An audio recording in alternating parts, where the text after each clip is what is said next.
Morning, everybody. How's everybody's day? Just like to give everybody a quick shout out. Positivity goes around a long way today. So, uh, foremost, this video is going to be about the truth about my divorce and the agreement that I had for my divorce. First of all, my divorce came to an end due to the fact that there was two things. One of them was being our financial situation. As everybody knows, I'm a 14-year veteran. I got out on a higher tenure. If you want to know what a higher tenure, please leave a comment and I'll explain it to you.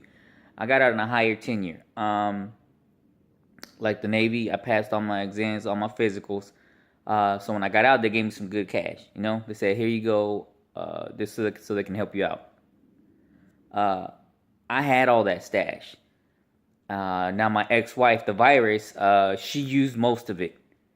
So when it came down to it, we bought this beautiful house that we have. I was still paying for most of the stuff because as a man, you have to pay for shit. So in the end, when I told her, I was like, "Hey, we're gonna have to cooperate as a team so that we could succeed. It's gonna be hard the first 2 or 3 years, but we have to succeed. If you're not a team, then we ain't gonna do nothing. You know, we ain't gonna be able to keep this house." She agreed, right? Partially for about the first year. So after everything came out, I fell behind a couple bills because I was paying for everything. So once I started asking her, "Hey, you need to help me out, at least something and something, because if not, we're gonna lose the house, and I don't want to lose the house." So she started helping. She started getting a little bit irritated because she felt like she was a roommate, like a no shit roommate, and that's what she told me every time.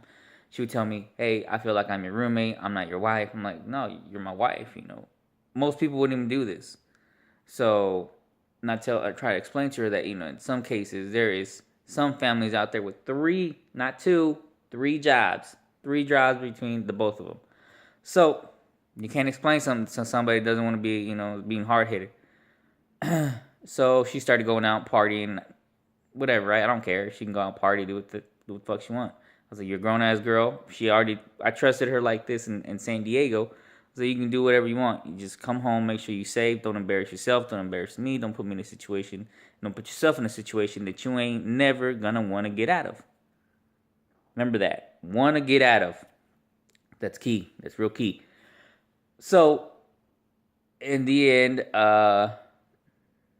I found out that she was seeing some other dude. So that's the second cause of our divorce. It wasn't the first one, it was a second cause. Now, the first one, if you're going through financial situations, you can talk as a team and then y'all can settle y'all's differences out. Be like, "Hey, look, this is what we need to do. We need to talk. This is this." So, once again, you don't talk to people, you don't say anything to people, and that was a key thing. She had already told me, "Hey, I had by the end of November of 2017 that she had already like some type of feelings that she didn't feel from anymore." And I was like, "All right, cool. I'm down with that." She's like, and then January is when she came up and said, she's like, "You know what? I really want to get a divorce. This isn't working." I was like, "Cool. I'm gonna get a divorce. It ain't gonna affect me none." Because if you're constantly putting out the divorce to somebody and threatening somebody to always leave somebody because they can't, they're doing everything they can, and then you still trying to threaten them to leave, then by the time you say, "Hey, I really want to leave," and it's, guess what? They're gonna feel immune to it. They're not gonna be like, "Oh my God, I'm scared." No, be like, "All right, fine, then fuck it, leave." And it's true because you can't always physically hurt somebody with that and say, "Oh, by me saying this, he's gonna turn around or he's gonna, do everything I want him to do." No, it's not gonna work that way. So, sure enough, that's what happened. I caught her. Dumbass was on my phone, like on my phone plan. So T-Mobile, shout outs to T-Mobile. They helped me out.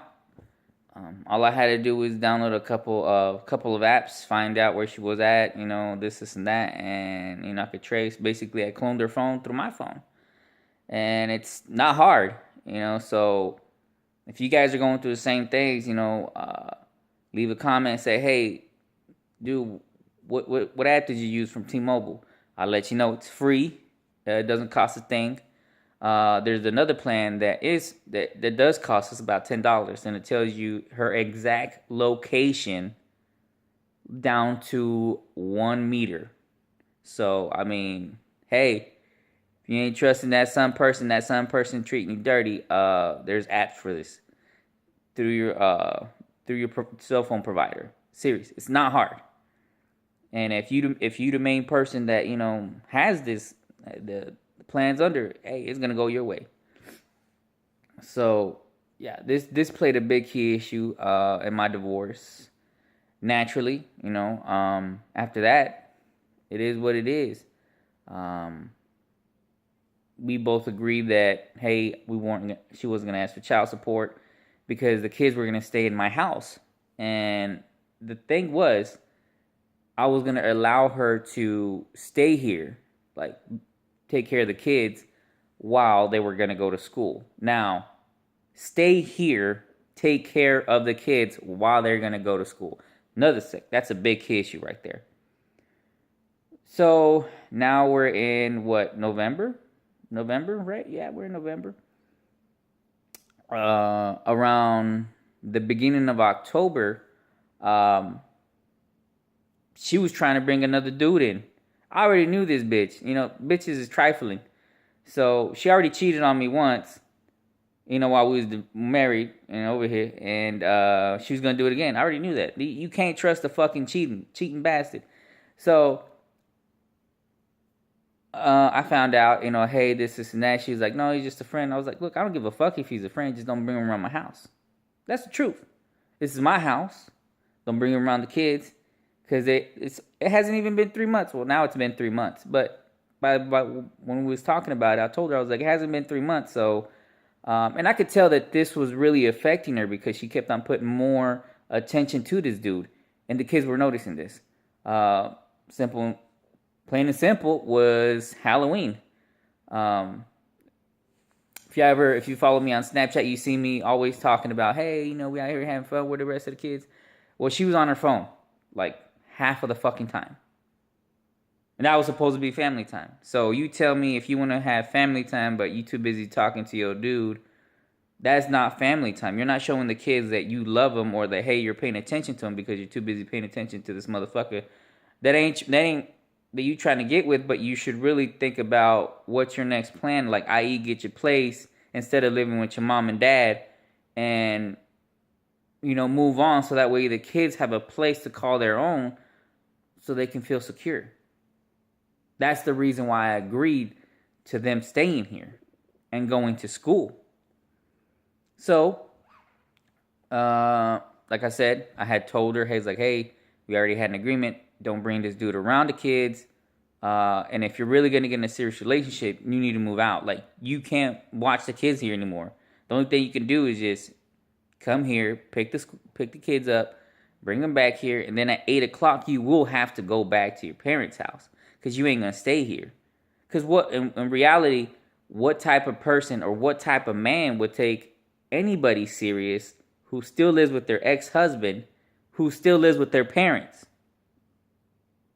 I don't know. I'm fucking dumbfounded. Like, I wouldn't even talk to a bitch if she had that situation, because it's like, you in two different houses and you don't have nothing serious for yourself.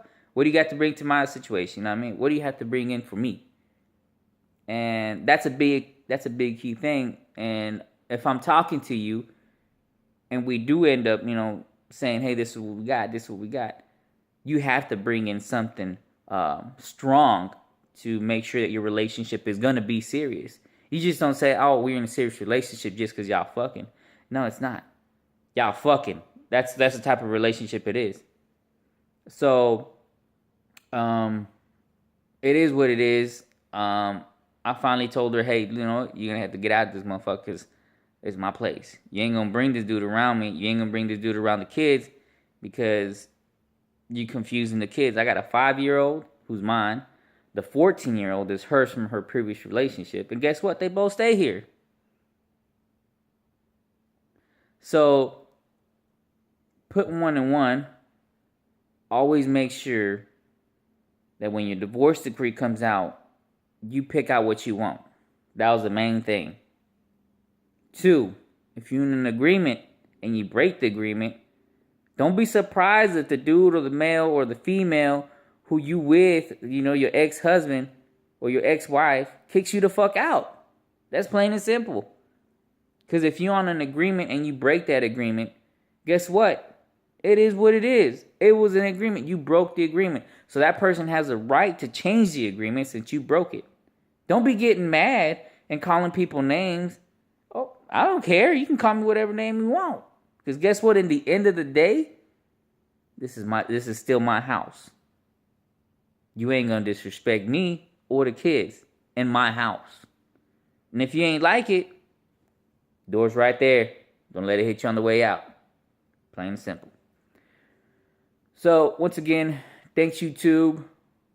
I really appreciate everybody that watched the first video. I didn't even think it was gonna get that much hits, but thanks. I really appreciate it. Once again, subscribe, like, comment. I'm just gonna keep on making videos like this every time. This is the truth. Hey, a divorced man's day. That's all it is, what it is, baby. Peace.